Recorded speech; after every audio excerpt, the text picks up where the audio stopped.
সকাল সকাল তাড়াহুড়ো করে সব কাজই করতে হবে, কারণ এখন করাবো হলো লোকনাথ ঠাকুরকে স্নান। তাই জন্য দেখো নিয়ে নিয়েছি জল, দুব্বা, এখানে হলুদ, ফুল সব কিছুই রেডি করে বসে পড়েছি। আর দিদিরা তো ওখানে রান্নাবান্না করছে, তাই জন্য ভাবলাম আমি পুরো ঠাকুরের জায়গাটা রেডি করে নিই, কারণ দেরি করলে একদমই হবে না। তো দেখো আমি এখন কাঁচা হলুদ দিয়ে ঠাকুরকে কিন্তু মাখিয়ে নিলাম। তারপরে এখন দিয়ে দিয়েছি কাঁচা দুধ। তো দুধ দিয়ে ভালো করে স্নান করিয়ে দিয়েছি। আমি দেখো সব কিছু যে প্রপারভাবে পারি সেটা না, আমি ছোট থেকেই যেইটুখানি করে আসছি, তো সেরকমভাবেই আমি আমার মতো করেই করি। আর আমাদের 3-4 বছর ঠাকুরমশাই দিয়ে পুজো হয়েছিল, তারপরে আমরা নিজেরাই কিন্তু পুজোটা করি। তো যাই হোক, এখন দিয়ে দিচ্ছি জল, তারপরে দিয়ে দেবো আবার গঙ্গার জল। গঙ্গার জলটা আনতে তখন ভুলে গেছিলাম। তো দেখো জল দিয়ে স্নান করিয়ে দিচ্ছি।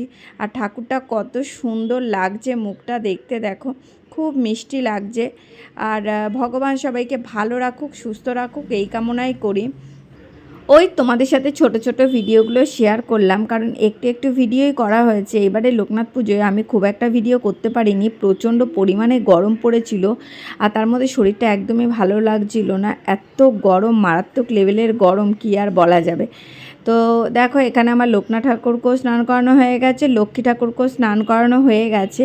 এখন আমি দুটো ঠাকুরকে মুছে পরিষ্কার করে নিচ্ছি। ফুল তো অনেকই এনেছিলাম, ঠাকুরকে পরিষ্কার করে নতুন জামা পরাবো। আর সবথেকে নতুন জামাটা স্পেশাল, আমার দিদির হাতে বানানো, এত সুন্দর হয়েছে জামাটা।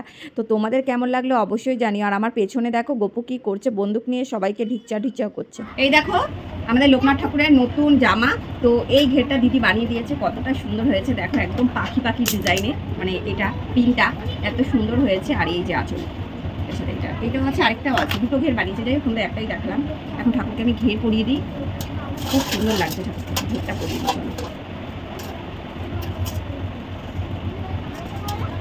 ঘের পরিয়ে আস্তে আস্তে সব গয়নাগাটিগুলো পরাবো, পরিয়ে তারপর ঠাকুরটাকে আমি রেডি করি দিই, ফুলের মালা টালা পরিয়ে। এই কেমন লাগছে, সুন্দর না? ঘেরটা দারুণ হয়েছে, ঘেরটা কিন্তু, তাই না? এখন আঁচলটাকে পিন করতে হবে। পুরে নতুন জামা পরানো তো হয়ে গেছে। আর এখানে দেখতে পাবো লোকনাথ ঠাকুরটা কি সুন্দর লাগছে দেখতে।